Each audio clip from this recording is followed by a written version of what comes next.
Hey there, fellow classic comic collectors. As always, I'm Scott Harris King, and today, as promised, I'm back with the finale, the 5-part epic adventure where my wife and I spent the week after Christmas driving around to comic stores. We hit 10 comic stores in 6 days. The first 9 were up in New Hampshire, but today we're back in Massachusetts. Let's put it up on the map of Massachusetts, and today we're going to Nick's comic strip in Danvers. Now, I've never been to this store before, but I will be going back again because I bought a bunch of great stuff. Great store, tons of cool stuff. Now, I was able to get some footage on the inside. The people there were very nice. They were actually doing like a live online auction or sales event while I was there. So that was really cool. They clearly have a big online presence, so I strongly suggest you check them out online. I don't know what their handles are, but if you just Google Nick's comic strip, it'll come up, their Facebook page or whatever. Instagram, you can follow them, and it's definitely worth it because they have a lot of cool stuff. Now, while I was there, they were selling a lot of matchboxes and stuff, as well as comics and toys on their video thing, but of course I was there for comics, and they did not disappoint. I walked in, took a little short walk around, talked to the guy. I could see on the back wall some Golden Age and Silver Age books, so I knew there was promising, and then I looked down and what was there at my feet. But yes, a box of Barbie comics. So you know how I feel about those Barbie comics. I've been getting into the Barbie comics recently, so once I saw the box of Barbie, I knew that we were in good hands. In fact, if I have anything to say about the store that could be at all construed as a negative, is that there was too much stuff. There was so much stuff that I didn't even really have a chance to look through all the superhero stuff, the main bins. I spent so much time looking through their Archie boxes. They had multiple Archie boxes, war boxes, kids comics, Charlton's, Dells. I spent so much time looking through all of those that I didn't even have time to look through all the superhero stuff. But that, of course, means that I found a bunch of really cool stuff. So really excited to show you all the cool stuff I got here. Totally worthy of its own dedicated video. So let's get right into it. Man, some of you would really have had a field day with their Charlton boxes. They had a bunch of really nice Charlton horror books with a lot of painted Pat Boyette covers, a lot of Tom Sutton covers. I almost bought a few of those Tom Sutton covers in particular, but I left them behind. But one thing I couldn't leave behind was this. It's Fightin' Army number 76, the first issue and first appearance of the Lonely War of Captain Willie Schultz. Now, I have the reprint version of this from '85. Where it's called, The Lonely War of Captain Willie Schultz. Starts with issue 76. So I have the reprint, but this is the first time I've seen the original. So, I had to buy it. It was $3. All-time classic, so I picked that up. Also $3. This is a pure nostalgia buy for me. It's Star Wars number 96. They actually had multiple copies of this. And they were all $3 or $5, and I almost spent the extra couple of dollars to get the direct edition. I know newsstands are worth more, but I wanted the direct edition because I like the design of the corner box better. But I ended up going with this one. I like this one the best overall, just $3. This is a pure nostalgia purchase for me. As you guys know from my previous videos, I'm generally not that nostalgic about the comics that came out when I was a kid because I almost immediately got into back issues. And so when I was a kid, even though I was buying the new ones off the stands, what I was really into is stuff from the 70s. But this is one that I got early on in my collecting days. It's dated June, I think, of June of '85, if I'm correct. Still a 65-cent issue, and so this was very early on in my collecting life, my reading, buying.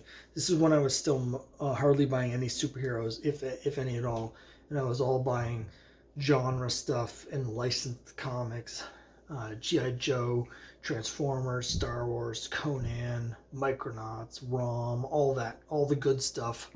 And this was one that I really dug. I love Cynthia Martin's redesign for Lumaya here, and so this is one that that I just wanted pure nostalgia. So, of course, I just did the 6-part podcast about this series. So if you haven't want to hear me go on at length about Star Wars or that in particular, you can check that out. Episode 6 is where we talk about that run. Now here is the Barbie goodness that you've been waiting for.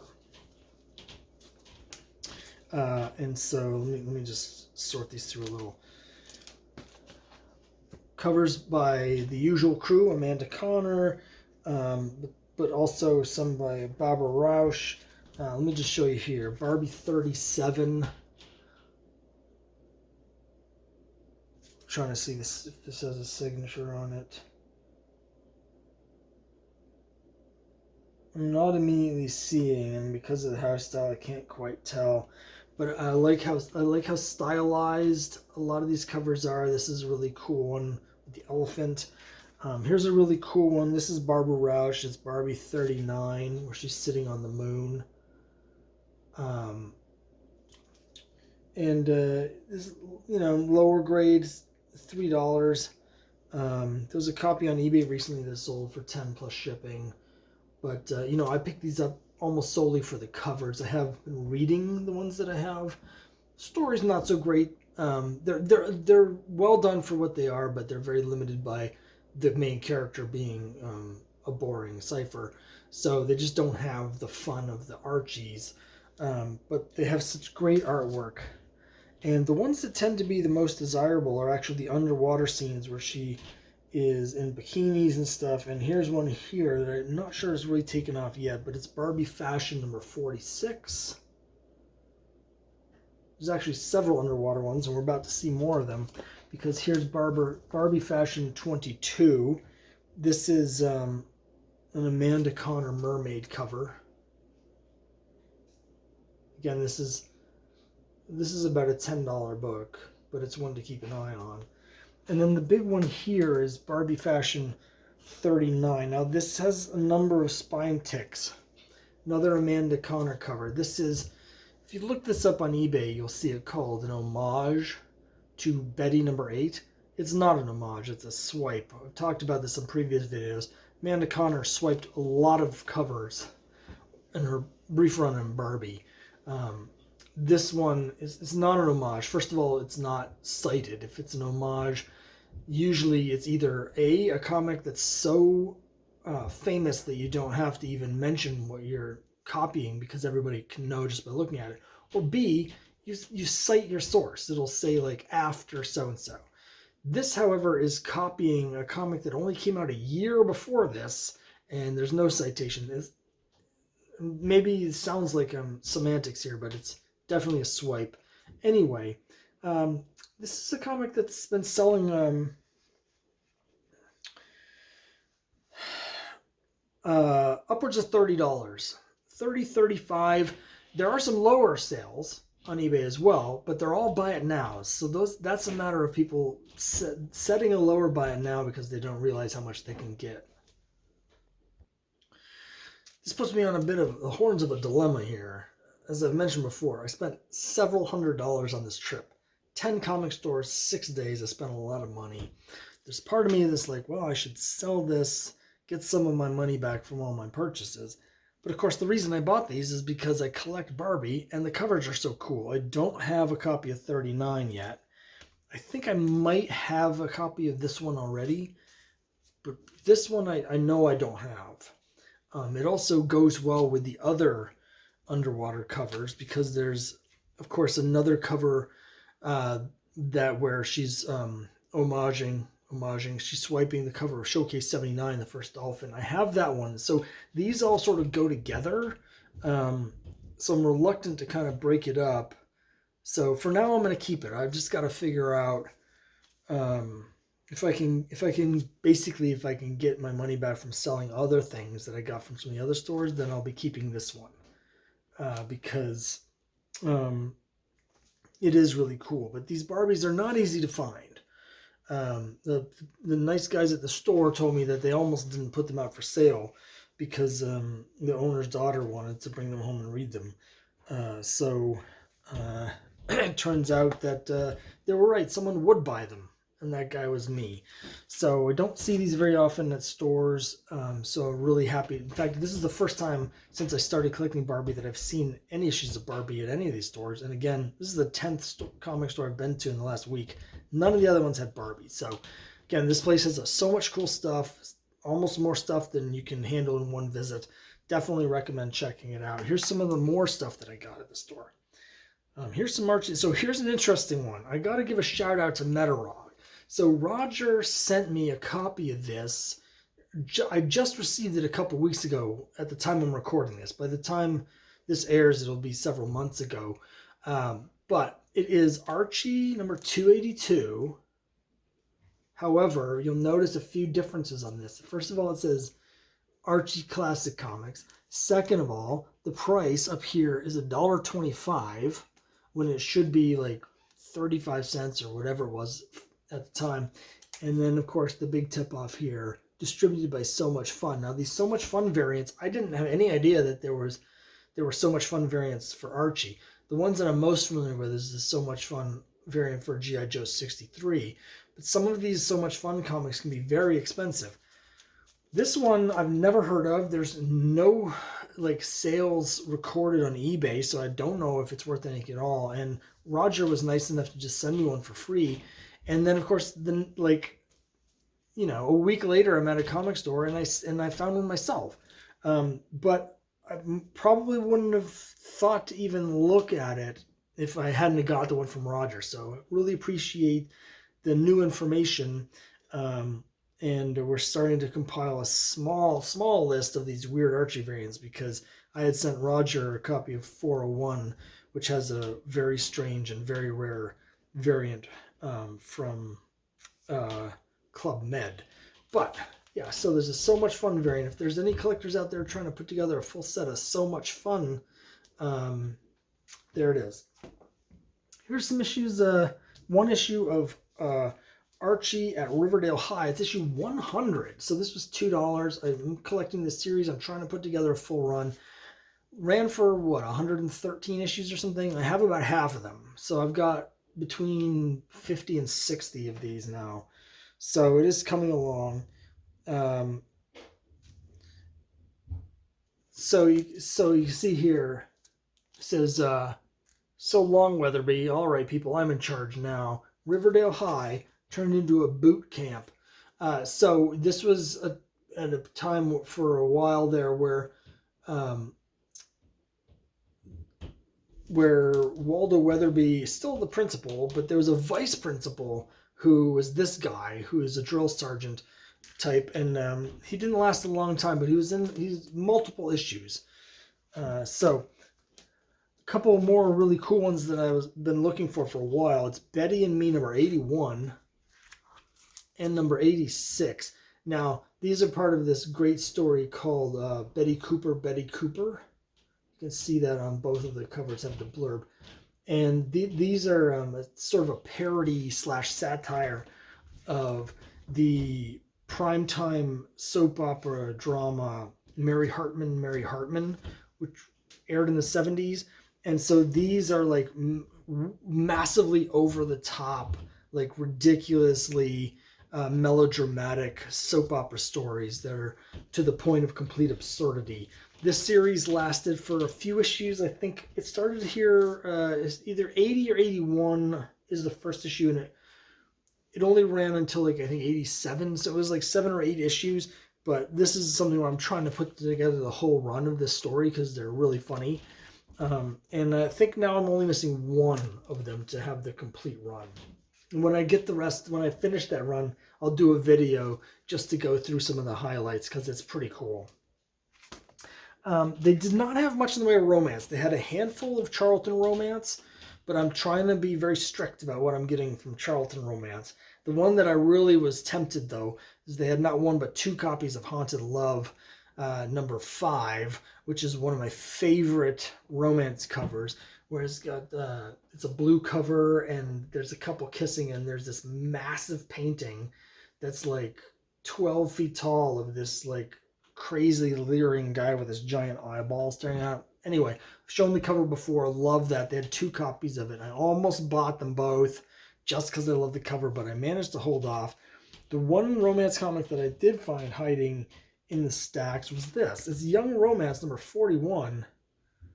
Golden Age Classic. It was only $5. Now it's low grade. It's probably musty. I can tell from the book, you know, just the way that this sort of the staining and stuff, that it's old and crusty. But it actually looks pretty tight, pretty solid. $5. It does have a little bit of chipping on the edge, but for $5, I could not leave this behind. Just classic. It was during a period of Young Romance when they were doing the photo covers. If they were still doing the drawn covers, it would be worth more. Of course, Simon and Kirby were publishing this. I don't know if this has Kirby art in it or not at this point. There's a lot of issues here around here. They have like Bill Drought and other people doing the art instead. But for $5, I couldn't leave it behind. $10. Here's Life with Archie number 45. And this is I'm narrowing it down, my Life with Archie collection. I'm under 20 issues to go to have the complete run of Life with Archie, and I'm whittling away. One of the previous videos from this trip, I had found issue 61 at another one of these 10 stores that I visited. So here's issue 45. $10 I think is a totally reasonable price. It's more than I wanted to pay because I'm such a cheapskate when it comes to this series in particular, but I'm getting to the point where I have to actually pay what the comics are worth in order to get the issues that I'm missing. So getting in sniffing distance of a complete run of Life with Archie. Again, as you know, once I get down to the last 10, we're going to start a new quest to finish the run. But for now, we're whittling away issue 45. That brings me to the big purchase of the day. Very excited to get this. Wasn't expecting to pick it up, and wasn't expecting to spend this kind of money today, but I did. It's Josie and the Pussycats, number 45. Now, as you can see here, I paid $50 for it. I think it was a really good deal. You may remember that I used to have a copy of this, so I've owned this comic before. The copy I had was 2.0, but just kind of just barely, because the cover was attached at both staples, but I don't know how. Both staples were just trying to give up the ghost. So it was a rough 2.0. And this, you know, it has issues, but it's a very solid, tight, clean, probably a 4. It wants to be a 4.5, but I think that might be aspirational. But it's you know, it's very tight. It's very clean, a lot of gloss, great colors. As you know, this is the first appearance of the Pussycats. So Josie, of course, has been in the series since issue 1, and Melody also in the series. But what happens in this issue is that they form a band called the Pussycats, and as they're doing this, they get introduced to Valerie Brown. So this is the first appearance of Valerie. So basically in the story, we get the formation of the band, first appearance of the cat costumes, first appearance of Valerie. So big key issue. One of the first and most important black characters in comics, predates the cartoon. And, you know, because of the cultural impact of Josie and the Pussycats, very important, still underrated issue. Now, again, I paid $50 for this. I think in this condition, it's worth more than that. I sold my copy for $50 a couple years ago, which was much lower grade than this.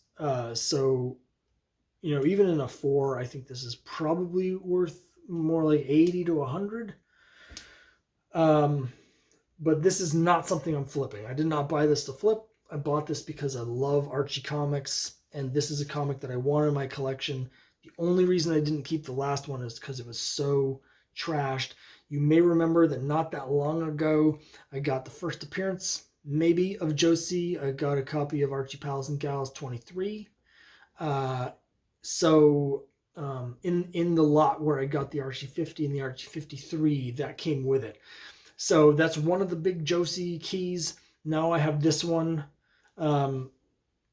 This is staying in my permanent collection. So if it had been $80 to $100, like I think it's worth, I would not have wanted to spend the money on it, because particularly given how much other money I've spent on this trip, I just don't have that. But for this price, I couldn't pass it up. This is going to go in some nice Mylar. This is going right in my permanent collection. It's not coming back out. So I was really excited to get this. They had a lot of other really cool wall books, as you saw from the video earlier. A lot of neat stuff. But this one, I was just really, this is what I'm looking for. There are a couple other things that I thought about buying.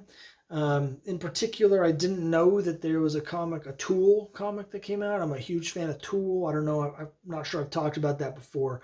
I have a collection of Tool concert posters, including, got one that's worth several $100s, maybe more than that at this point, although my copy has damaged because it was glued to a backing board, because when I first got it, it wasn't worth anything. But now, last time I looked several years ago, it was like $800.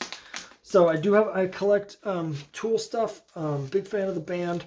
And so I almost bought the comic. The only reason I didn't, it's $25 because they said it had a low print run. They didn't print enough copies.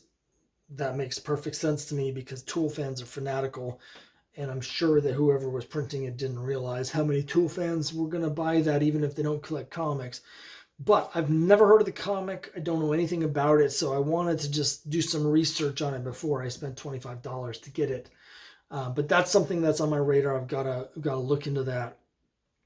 So anyway, just overall, great comic store, tons of stuff, more stuff than I had time to even look at today. So if I go back, I'm definitely gonna have to go back at some point and check out all the rest of the store that I didn't, all the superhero stuff that I didn't even have time to look at. I definitely recommend you guys going. Again, I mentioned they have a big online presence. You want to check out their auctions and their sales. Good prices, really great inventory. So yeah, I would say of the stores I went to on this trip, it's definitely one of the top stores, and a really cool store to check out if you're in the Danvers area. If you're in the Boston area, easy to get to. It's right off the highway, right off of I-95. So check that out, and let me know what you think. Comments down below, and I'll see you next time.